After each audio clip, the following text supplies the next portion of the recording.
کہ ان کے اپنے بچے تو ایونٹ فیلڈ میں انجوائے کر رہے ہیں, وہاں بیٹھے ہوئے ہیں, اور وہ اربوں روپے کی پراپرٹیز اور وہ سونے کے وہ جو اس میں یوٹینسلز لگے ہوئے ہیں اس میں وہ رہ رہے ہیں, اور ہم یہاں اس سردی میں یا اس موسم میں اس تحریک چلائیں کہ جناب ان کے خلاف جو کیسز ہیں وہ بند کر دیے جائیں. قطعاً میں سمجھتا ہوں ہماری عوام میں اب وہ شعور آ چکا ہے کہ تحریک کا نام اس کو دینا ایک بہت اس لفظ کے ساتھ بھی زیادتی ہوگی, کیونکہ تحریکیں تو ہم نے چلتی ہوئی دیکھی کہ جب پاکستان بن رہا تھا یا اس سے پہلے یا اس کے بعد وہ تحریکیں کہلاتی تھی. یہ تو بات وہی ہوگی کہ مافیاز کے ساتھ کچھ ان کے پیڈ لوگ اگر ان کو پیسے دے کے باہر نکال لیا جائے تو شاید غالباً چند 100 آ جائیں گے, اور وہ بھی شاید ایک یا 2 روز کے لیے. آپ کا بھی یہ کہنا ہے کہ تحریک میں کچھ خاص دم نہیں ہوا. ارشاد صاحب, تحریک آخر چل کس کے خلاف رہی ہے؟ حکومت کے خلاف تحریک شروع ہوگی یا پھر کرپشن کے خلاف؟ گزارش یہ ہے کہ تحریک اگر یہ اپوزیشن چلانا چاہتی تو بہترین وقت وہ تھا جب الیکشن ہوا تھا, اور زرداری صاحب نے, شہباز شریف صاحب نے, فضل الرحمان صاحب نے کہا تھا کہ اس الیکشن میں سلیکشن ہوئی ہے اور نتائج وہ نہیں آئے جو عوام کے ووٹوں سے آنے چاہیے تھے. وہ شاید بہتر وقت ہوتا ہے ان کے لیے کہ ایک دھاندلی کو موضوع بنایا جاتا, اور انتخابات میں جو انجینئرنگ ہوئی اس کا وہ انہوں نے وقت ضائع کر دیا. فضل الرحمان کی بات کسی نے نہیں مانی, کیوں نہیں مانی یہ ایک الگ موضوع ہے. اب اگر کل سزا ہو جاتی ہے نواز شریف صاحب کو, جس کے بہت امکانات نظر آ رہے ہیں, اور زرداری صاحب اپنے کرتوتوں کی وجہ سے گرفتار ہو جاتے ہیں, تو عوام کیوں نکلیں گے؟ 2 وجوہات ہوتی ہیں عوام کے نکلنے کی. نمبر 1 تو یہ ہے کہ بہت بڑا عوامی ایشو ہو جس پہ ان کو قائل کر لیا جائے کہ آپ نکلیں, یا پھر کوئی سیاسی جماعت اتنا بڑا کیڈر رکھتی ہو اپنے سیاسی کارکنوں کا, ایماندار سیاسی کارکنوں کا, مخلص کارکنوں کا, جو لوگوں کو نکال سکیں کوئی نہ کوئی غلط صحیح نعرہ دے کے. ان دونوں سیاسی جماعتوں نے جو سب سے بڑا جرم کیا ہے سیاست کے حوالے سے, جمہوریت کے حوالے سے, کہ انہوں نے لوگوں کو اپنے پیسہ تو بنایا لیکن سیاسی کارکن کا یہاں خاتمہ کر دیا, یا ان کو کرپٹ کر دیا یا مایوس کر دیا, اور گھروں میں جا کے وہ بیٹھ گئے. جو ایماندار کارکن تھے وہ گھروں میں بیٹھ کے جو بددیانتی کی طرف جا سکتے تھے وہ ان کے شریک جرم ہو گئے. تو نہ ان کے پاس سیاسی کارڈر ہے, نہ ان کے پاس کوئی نعرہ ہے, اور نہ ہی لوگ اس وقت جو حکومت کو آئے چند ماہ ہوئے ہیں وہ تنگ آ چکے ہیں کہ وہ سڑکوں میں نکلیں. یہ تحریک نہیں چلا سکتے. البتہ اس نظام کو عدم استحکام سے دوچار کرنے کے لیے یہ کچھ حرکتیں کر سکتے ہیں, جس کو اگر سختی سے دبایا گیا تو یہ بالکل ختم ہو جائے گا. ٹھیک ہے, لیاقت شعبانی صاحب آپ کا کیا ٹیک ہے؟ 2 بڑے سیاسی رہنما اگر گرفتار ہو جاتے ہیں تو کیا عوام کا بھی انٹرسٹ اس میں ہوگا؟ جی دیکھیں, یہ دونوں جماعتیں پلس 30 اور جماعتیں اے پی ڈی ایم کے پلیٹ فارم پہ مل کے یہ 32 جماعتیں مسلم لیگ کاف کے غیر مقبول حکومت کے خلاف بھی تحریک نہیں چلا سکے تھے. تو اس وقت جو پی ٹی آئی کی حکومت ہے وہ تو ایک مقبول حکومت ہے, اس کے خلاف یہ کیا تحریک چلائیں گے؟ تحریک کے لیے عوامی قیادت اور اخلاقی جواز کا ہونا ضروری ہے. بھٹو صاحب کے کیس میں, وہ کرپشن کے کیس میں پھانسی پہ نہیں چڑھے تھے, ان کا جوڈیشل مرڈر ہوا تھا. اس وجہ سے سیاسی کارکنان اس کے لیے کوڑے بھی کھاتے رہے, جیلوں میں بھی جاتے رہے, تمام تکالیف اور مصائب برداشت کرتے رہے. میاں صاحب 13 جولائی کو جب لندن سے پاکستان آئے لاہور ایئرپورٹ پہ, وہ اس مرحلے میں سیاستدان سے لیڈر تو بن گئے تھے, لیکن 3 ماہ کی خاموشی کے بعد ان کی جو 3 اشرے کی سیاست ہے وہ دم توڑ چکی ہے. شہباز شریف 28 فروری کو مسلم لیگ نون کا صدر بننے کے بعد مسلسل ایز اے لیڈر فیلئر اور ڈیزاسٹر ثابت ہوئے ہیں. سینٹ کے انتخابات میں بھی وہ پرفارم نہیں کر سکے, سینٹ کا چیئرمین نہیں لا سکے. 25 جولائی کے انتخابات وہ ہار چکے, بطور وزیر اعظم وہ الیکشن ہار چکے, ڈپٹی اسپیکروں کا ہار چکا. انہوں نے جو ایک الائنس بنایا اپوزیشن کا وہ 2 ہفتے تک نہیں چل سکا. فضل الرحمان کی اے پی سی کی کال پہ پیپلز پارٹی اور نواز شریف نے دونوں نے ان کو جھنڈی دکھا دیا. پیپلز پارٹی کے لیے مارچ تک تمام حالات بالکل ٹھیک تھے. سینٹ کے انتخابات تک ان کو نہ اسٹیبلشمنٹ کی ہاتھ نظر آ رہی تھی نہ کوئی سازش, لیکن جو ہی ایف آئی اے کے کیسز کھلنے شروع ہو گئے تو پھر زرداری صاحب نے دھمکیاں دینا شروع کر دی. آخری ون لائنر میں یہ آپ بتائیے گا, اب سوال یہ کھڑا ہوتا ہے کہ اگر دونوں بڑے رہنما گرفتار ہوتے ہیں تو ان کے پیچھے سینکڑوں فالوورز بھی ہیں جس پر ان کو یقین ہے کہ یہ فالوورز باہر آئیں گے اور پھر ان کی سیاست کسی طور بچانے کی کوشش کریں گے. تو آپ کو کیا لگتا ہے کہ فالوورز کنونسڈ ہیں کہ احتساب کا جو عمل جاری ہوا اور جس سے کہ بدولت ان کو سزائیں ملیں گی یہ بالکل جانبدار ہے یا غیر جانبدار؟ دیکھیے فالوورز کی بات آپ کرتے ہیں تو میں سمجھتا ہوں کہ میاں نواز شریف صاحب کے جو سب سے بڑے فالوور تھے خواجہ آصف صاحب، جیسے ہی بات ہوئی کہ تحریک ہے اور آنا ہے تو ہم دیکھ رہے ہیں کہ وہ تو نیو یارک کی مینہٹن میں گھوم رہے ہیں، شاپنگ کر رہے ہیں، تو فالوورز انہی کو کہا جا سکتا ہے۔ اس کے بعد جو ووٹرز ہیں، دیکھیے بات ووٹرز جو ان سے ہیں وہ نکلتے ہیں، وہ لازمی طور پہ نکلتے ہیں، لیکن وہ کاہے کے لیے نکلتے ہیں کہ اگر ہمیں پتہ چلتا کہ جی میاں نواز شریف جون سے تھے، انہوں نے تمام ثبوت دے دیے تھے، انہوں نے تمام رسیدیں دے دی تھی، انہوں نے ایک ایک پائی کا حساب دیا، لیکن تب بھی اس ملک کی عدلیہ نے ان کے خلاف ایک فیصلہ دے دیا۔ اگر یہ چیزیں ریکارڈ پہ آ جاتی تو یقین کیجئے کہ ایسی تحریک ہوتی کہ لوگ ایک ایک چیز کو اکھاڑ کے پرے پھینکتے۔ اگر ہم یہ دیکھتے کہ وہ جو فالودے والا ہے، اگر ہم یہ دیکھتے کہ یہ جو ایک پائی کی کرپشن بھی ثابت نہیں کر سکی نیب۔ مدیحہ اس کا ایک اور پہلو ہے جو میں عرض کرنا چاہتا ہوں، وہ پہلو یہ ہے کہ یہ جو دونوں جماعتیں ہیں پی پی پی اور مسلم لیگ نون، یہ دیکھیں یہ آل پاکستان جماعتیں نہیں ہیں۔ نون جو ہے وہ وسطی پنجاب کے 5-6 اضلاع تک محدود ہے اور پیپلز پارٹی جو ہے وہ اندرون سندھ تک محدود ہے۔ پاکستان میں آج تک انٹیریئر سندھ سے کوئی موومنٹ نہیں چلی اور کسی موومنٹ نے انٹیریئر سندھ سے اٹھ کر کوئی تاثر پیدا نہیں کیا، کوئی حکومت نہیں گرائی۔ اب یہ جو 4-5-6 اضلاع وسطی پنجاب کے ہیں، ان میں احتجاج ہو سکتا ہے ان کے خلاف، لیکن آپ دیکھیں کہ پورا ملک ایک طرف ہے اور یہ وسطی پنجاب جہاں انہوں نے واقعی ترقیاتی کام کیے ہیں اور یہ ان کا اپنا ایک ویژن کی کمی تھی کہ انہوں نے پورے پاکستان کو، پورے پنجاب کو صرف لاہور اور اس کے نواحی اضلاع تک محدود رکھا۔ تو تحریکیں جو ہیں وہ ان چھوٹے چھوٹے علاقوں کی بنیاد پر نہیں چلتی، تحریکیں اس وقت چلتی ہیں جب پورے ملک کے لوگ اس میں شامل ہوں۔ آپ بے نظیر کو کہا کرتے تھے لوگ کہ بے نظیر چاروں صوبوں کی زنجیر، پیپلز پارٹی کا وہ دور لد چکا، وہ گزر چکا۔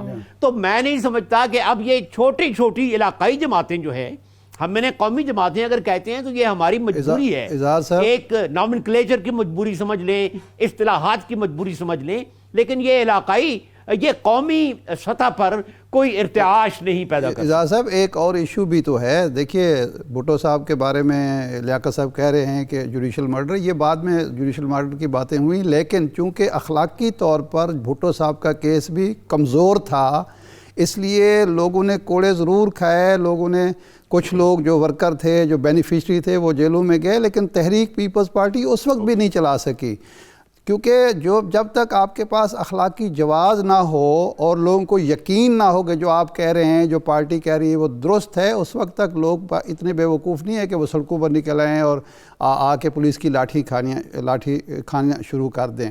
اب اس وقت صورتحال یہ ہے کہ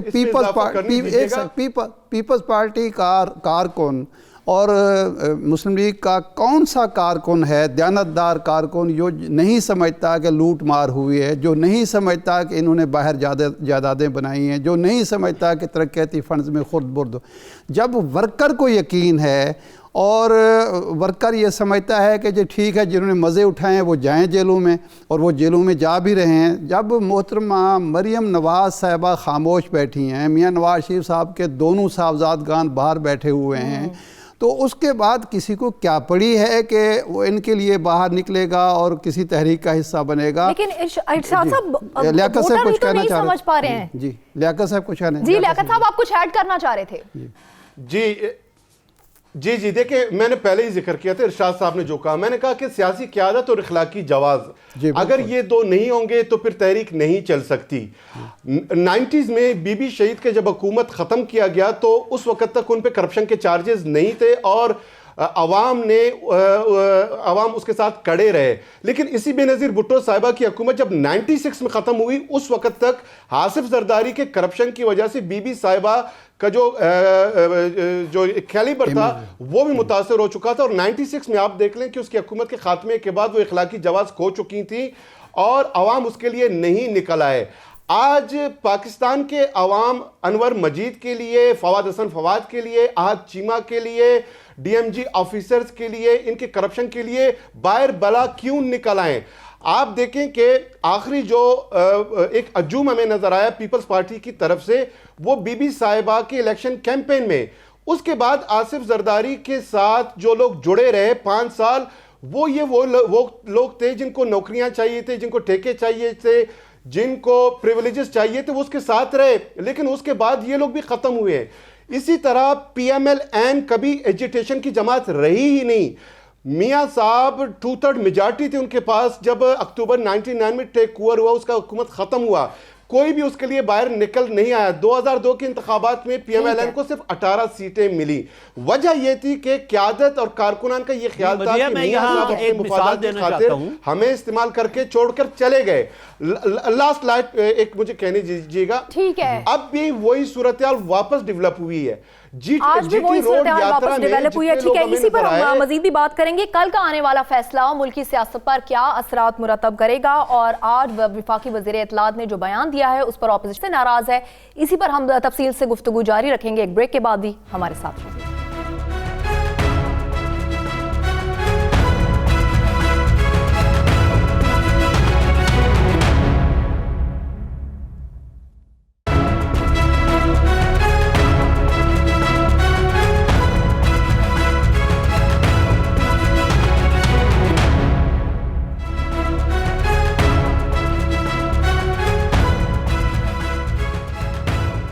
ویلکم بیک۔ جیل زرداری صاحب کا دوسرا گھر ہے، یہ ان کا ماننا ہے۔ ہم بات کرتے ہیں راجہ عامر عباس سے۔ راجہ عامر عباس صاحب، زرداری صاحب تو یہ کہہ بیٹھے ہیں کہ جیل ان کا دوسرا گھر ہے، کیا امپریشن دینا چاہ رہے ہیں ووٹرز پر کہ ظلم سہنے کے عادی ہیں وہ؟ دیکھیے، ہمیں بھی ابھی اتنا عرصہ ہو گیا پریکٹس کرتے ہوئے، اور جو شخص یہ کہتا ہے کہ جی جیل میرا دوسرا گھر ہے، تو لازمی وہ ایک جس کو کہتے ہیں نا، یا تو کوئی سیریل اس نے ایک اوفینس کرنے ہوتے ہیں، یا وہ ایک ایسا کرمنل ہوتا ہے کہ جی جس کو پتہ ہوتا ہے آج میں دوبارہ اندر چلا جاؤں گا، نو پرابلم۔ اینی ہاؤ، یہ ایک بڑی عجیب سی بات ہے کہ ہم خالی زرداری صاحب نہ کہیں کہ اس ملک کے وہ سابقہ صدر ہے، اور اس ملک کے سابقہ صدر اگر یہ کہتا ہے کہ جیل میرا دوسرا گھر ہے تو یہ ایک انتہائی افسوسناک بات ہے۔ وجہ کیا ہے کہ وہ کیوں کہہ رہے ہیں کہ جیل میرا دوسرا گھر ہے؟ کوئی شخص، کوئی آدمی جس کے اوپر کوئی کیسز بنے، وہ کبھی یہ نہیں کہے گا کہ میں جیل جاؤں گا، وہ یہ کہے گا کہ جناب یہ میرے پہ غلط کیسز بنے ہیں، اور آپ دیکھیں گے اور اس ملک کی عوام دیکھے گی کہ میں اس سے باعزت طور پہ بری ہو کے باہر آؤں گا، سرخ روح ہوں گا۔ یہ اس قسم کے کیسز ہیں۔ لیکن اب ہو کیا رہا ہے کہ یہ جو کل کی ایک جے آئی ٹی کھل رہی ہے، اور دوسری جے آئی ٹی آج سے ہم نے کچھ عرصے پہلے دیکھی تھی کہ میاں نواز شریف صاحب کے کیسز میں، یہ وہ 2 جے آئی ٹیز ہیں جس کو ویسے تو ہم کہہ رہے ہیں کہ سی پیک اس ملک کا گیم چینجر ہے، لیکن مجھے لگ رہا ہے کہ اس ملک کی اکانومی کا جو گیم چینجر ہوگا نا، وہ یہ 2 جے آئی ٹی کی رپورٹس ہوں گی، کیونکہ اس نے ہمیں ایک ڈائریکشن دینی ہے۔ جو ہماری اکانومی نے مضبوط ہونا ہے وہ تب ہی ہوگی کہ جب کرپشن، آپ جتنے مرضی سی پیک کر لیں، جتنے مرضی آئی ایم ایف سے آپ بورنگ کر لیں، جب تک آپ کرپشن کے ناسور کو ختم نہیں کریں گے، جیسا کہ آج چیئرمین نیب نے کہا کہ یہ کرپشن کا ایک پہلے دیمک تھا جو اب ناسور بن چکا ہے، تو اس ناسور کو ہم نے ہر حال میں ناسور کو ختم کرنا ہے۔ زرداری صاحب جو یہ کہہ رہے ہیں کہ جیل ان کا دوسرا گھر ہے، جیل ان کا دوسرا نہیں بلکہ پہلا گھر ہے۔ وہ پہلے جیل سے ہو کر سیاست میں آئے ہیں، ورنہ جو ہے جیل سیاسی لیڈرز کا دوسرا گھر ہوتا ہے۔ المیہ ہمارے ملک میں یہی ہے کہ جیل میں رہنے والے کرمنل لوگ، لینڈ مافیا، ڈرگ مافیا، یہ سارے لوگ جن کو ہم الیکٹیبل کہتے ہیں۔ الیکٹیبل کیا ہے؟ آپ عوام میں جائیں پوچھ لیں کہ الیکٹیبل کیا ہے، وہ وہی کہیں گے کہ جو حلقے کا سب سے بڑا غنڈہ ہے، جس کے ہاتھ میں پٹواری ہے، اسسٹنٹ کمشنر ہے، ڈپٹی کمشنر ہے، پیسے ہیں، کرمنل ہے، مافیا کے لوگ ہیں، یہ سارے جیل کے یونیورسٹی سے سرٹیفکیٹ لینے کے بعد آ کے کوالیفائی کرتے ہیں پالیٹکس میں الیکشن جیتنے کا، اور پھر آ کے مافیا کی طرح اس ملک کے تمام سسٹم پہ قابض ہو جاتے ہیں۔ اور انفارچونیٹلی یہ وائٹ کالر جو کرائم ہے، یہ جو ہمارے بیروکریٹس ہیں، یہ ان کو سکھاتے ہیں۔ ہمارے ملک میں بیروکریٹ سیاستدانوں کے کرپشن گرو ہیں، بیروکریٹ ہی کرپشن کا دروازہ کھولتا ہے جس میں یہ لوگ داخل ہوتے ہیں۔ اور دوسری بات میں آپ کو بتاؤں، عامر صاحب نے جو ذکر کیا اینٹی کرپشن ڈرائیو کا، ہمارا جو ملک ہے یہ 3 ادوار سے گزرا ہے، دور جمہوریت، دور آمریت، اور اب دور احتساب سے گزر رہا ہے۔ دونوں ادوار عوام نے دیکھ لیے ہیں۔ اس وقت عوام جو ہے احتساب کی جو تحریک ہے، نظریاتی طور پہ اس کے ساتھ جڑ گئے ہیں، اور عمران خان صاحب پبلک پلس کو سمجھتے ہوئے انہوں نے کل کہا کہ کمپرومائز میں کرپشن ڈرائیو پہ نہیں کروں گا. اس کی وجہ یہ کہ عمران خان کا جو سیاسی شہرگ ہے وہ اینٹی کرپشن ڈرائیو ہے. اگر خان صاحب احتساب کے اس موقف سے پیچھے ہٹ گئے تو ان کی سیاسی نے آگے بڑھنا ہے. لیاقت صاحب ایک پرابلم جو ہے وہ یہ ہے کہ جو ہم نے اس وقت معاشی اور سیاسی نظام وضع کر رکھا ہے اس ملک میں, اس کی موجودگی میں میں نہیں سمجھتا کہ صفائی ہو سکتی ہے. یہ معاملہ منطقی انجام. دیکھیے یہ پروڈکشن آرڈر کیا دنیا میں ایسا ہوتا ہے, کوئی کانگریس مین اگر امریکہ میں جرم کرے, ایف بی آئی اس کو پکڑ لے, تو کانگریس کا یعنی سینٹ کا چیئرمین ہوگا یا دوسرے ایوان کے جو چیئرمین ہوں گے یا اسپیکر ہوں گی, وہ پروڈکشن آرڈر جاری کریں گے اور کہ آپ ان کو حاضر کریں, اور وہ آ کے ایف بی آئی کے خلاف یا کسی دوسرے محکمے کے خلاف بات کر سکتے ہیں؟ ممکن نہیں ہے. پارلیمانی نظام برطانیہ میں ہے, برطانیہ میں بھی ایسا ممکن نہیں ہے. یہ کوریا میں جو صدر گرفتار ہوئی تو کیا ایوان میں کوئی احتجاج ہوا؟ اس لیے کہ اس ملک میں مجرم کو مجرم سمجھا ہی نہیں جاتا, اس کے حامی پیدا ہو جاتے ہیں. اس کے یعنی اب کل فواد چودھری صاحب کی ٹویٹ ہم پڑھ رہے تھے اور شیخ رشید صاحب کا ہم بیان پڑھ رہے تھے کہ جی عجیب بات ہے. بھئی عجیب, آپ حکومت میں ہیں, آپ کو اب یقین ہونا چاہیے. اگر اس میاں جاوید کو ہتھکڑی لگی اور فوت ہونے کے بعد بھی نہیں کھولی گئی تو یہ آپ کی پولیس کی نالائکی ہے, ناکامی ہے جو پنجاب پولیس ہے. اگر میاں شہباز شریف صاحب اور سعد رفیق صاحب کے پروڈکشن آرڈر جاری کیے ہیں تو آپ کے اسپیکر نے کیے ہیں. اگر آپ ہتھکڑی لگانا چاہتے ہیں تو آپ لگا دیں, آپ کو کس نے روکا ہوا ہے؟ تو یہ سسٹم اگر موجود ہے تو میں نہیں سمجھتا کہ بہت بڑی کوئی کامیابی ہو سکتی ہے, بہت بڑی تبدیلی آ سکتی ہے. اس سسٹم کے اندر, جو سیاسی سسٹم کے اندر, معاشی سسٹم کے اندر تبدیلیاں لانی ہوگی. بنیادی ارشاد صاحب جی اظہار الحق صاحب جی مدیحہ نے بات شروع کی تھی کہ زرداری صاحب کا جیل دوسرا گھر ہے, چلے ان کی بات مان لیتے ہیں تو ان کے گھر گن لیتے ہیں. پاکستان ان کے گھروں میں کہیں بھی نہیں آتا. پہلا گھر ان کا دبئی ہے, دوسرا گھر ان کا نیو یارک کا فلیٹ ہے, تیسرا گھر ان کا پیرس کے پاس ایک محل ہے 2 صدی پہلے کا, پھر لندن میں ہے. تو پاکستان تو ان کے گھروں کی فہرست میں آتا ہی نہیں ہے. دوسری بات میں یہاں لیاقت صاحب کی خدمت میں ادب کے ساتھ احترام کے ساتھ عرض کروں گا کہ سارے بیوروکریٹس کو ایک لاٹھی سے نہ ہانکیں. جب احد چیمہ کو پکڑا گیا تھا تو شہباز شریف نے پوری کوشش کی تھی کہ پنجاب کے بیوروکریٹ اکٹھے ہو کر موومنٹ چلائیں, وہ اس میں بری طرح ناکام ہوئے. یہ ایک مخصوص پرسنٹیج ہے, لیکن بہت سارے سے اکٹھے ہو گئے تھے, اسٹرائک بھی کیا تھا انہوں نے, کانا بناتے ہیں. ادروائز سرکاری ملازم آپ کا آج بھی میجورٹی جو ہیں وہ نیک ہیں, اچھے لوگ ہیں, جبھی تو ملک چل رہا ہے. لیکن یہ اچھے لوگ جو ہیں یہ اظہار صاحب اتنے کمزور ہیں کہ یہ آواز بلند نہیں کرتے یا اپنے پاؤں پر کھڑا نہیں ہوتے. جب ایک چیف سیکرٹری 2.5 لاکھ تنخواہ لے رہا ہو اور ایک 19ویں گریڈ کا افسر کو 20 لاکھ دے دیے جائے اور چیف سیکرٹری صاحب چپ کر کے بیٹھے رہیں, خواہ وہ کتنے ایمانداری کیوں نہ ہوں, اور دوسرے لوگ کوئی نہ بولے کہ بھئی اس 19ویں گریڈ کے افسر کو یا 20ویں گریڈ کے افسر کو 16 لاکھ 20 لاکھ کس بنیاد پر دیے جا رہے ہیں, تو یہ بھی تو ایک بہت بڑی کمزوری ہے نا ایماندار لوگوں کی. یہ سسٹم کی خرابی ہے. ارشاد صاحب یہ اچھے آفیسر اس وقت اچھے بچے بن جاتے ہیں جب ان کے لیے 56 کمپنیاں بنا کے ان کو ایڈ مقرر کیا جاتا ہے اور ان کو اچھے اچھے پیکیجز دیے جاتے ہیں. میں ایک لاٹھی سے سب کو نہیں آنک رہا, میں اس بات کو قبول کرتا ہوں کہ بہت سارے ہمارے آفیسر بھی اچھے ہیں اور اسی پارلیمنٹ میں بہت سارے سیاسی کارکنان, بہت سارے سنجیدہ لوگ بھی موجود ہیں. اور آج آپ پیپلز پارٹی اور پی ایم ایل این دونوں کے اسمبلی اراکین دیکھ لیں, وہ جو سنجیدہ لوگ ہیں وہ اس تمام معاملات میں خاموش ہیں. میاں رضا ربانی اگر کانسٹیٹیوشن کے حوالے سے بات تو ضرور کر رہے ہیں لیکن زرداری صاحب کے کرپشن کو ڈیفینڈ نہیں کر رہے. چودھری اعتزاز حسن کا کوئی بیان نہیں آیا. زرداری کے ساتھ اب کون ہے؟ مراد علی شاہ ہے جو یہ پورا اومنی گروپ کو, جنہوں نے 2 کمپنیوں سے 11 سالوں میں 91 کمپنیوں تک پہنچا دیا ہے. 11 سالوں میں 95% ایسٹس بڑھے اومنی گروپ کے. لیاقت صاحب لیکن یہ حقیقت ایک بات مجھے کہنے دیجئے, ایک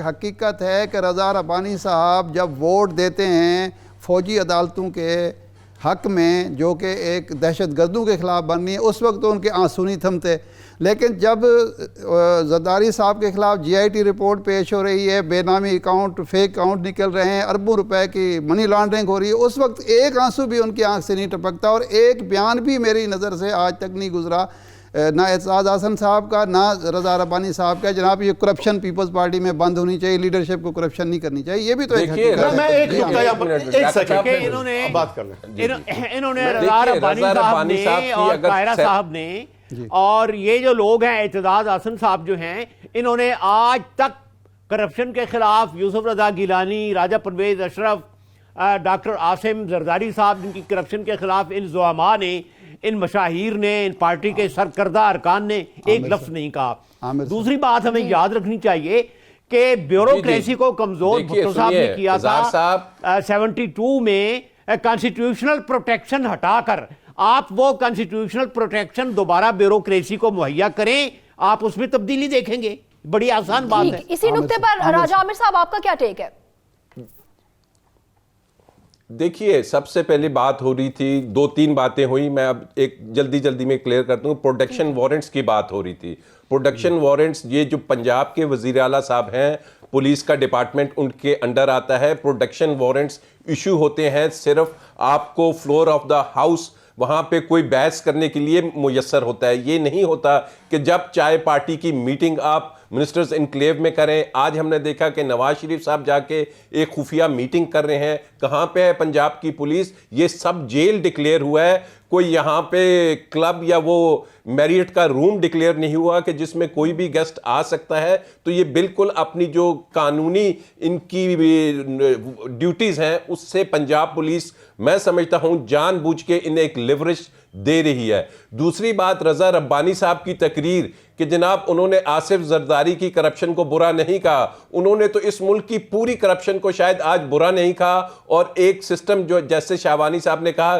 کہ اس ملک میں ڈیموکریسی، ایک اکاؤنٹیبلٹی کی جو ہوا چلی ہے، یقیناً وہ اس کو روکنا چاہ رہے ہیں، وہ اس کو سبوٹاج کرنا چاہ رہے ہیں، اور جس قسم کی باتیں یہ آ رہی ہیں کہ جی اگر فلانے کا احتساب نہیں ہوتا تو ہمارا بھی نہیں ہوگا، اگر ان کا اپنا ان ہاؤس بلڈ سسٹم ہے تو یہ پورا سسٹم ہی خراب ہے۔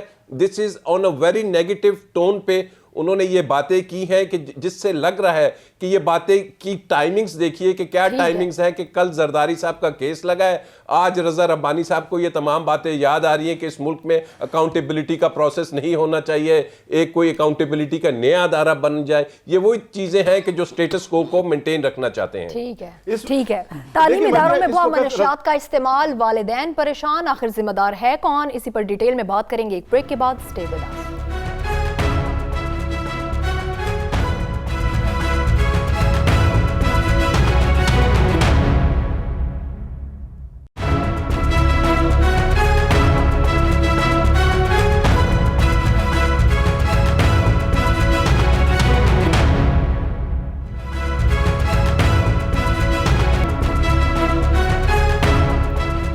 Welcome back. اب سب سے امپورٹنٹ ٹاپک کو ہم ڈسکس کریں گے، تعلیمی اداروں میں بڑھتا ہوا منشیات کا استعمال۔ ارشاد صاحب آپ بتائیں گا یہ کس کی ناکامی ہے؟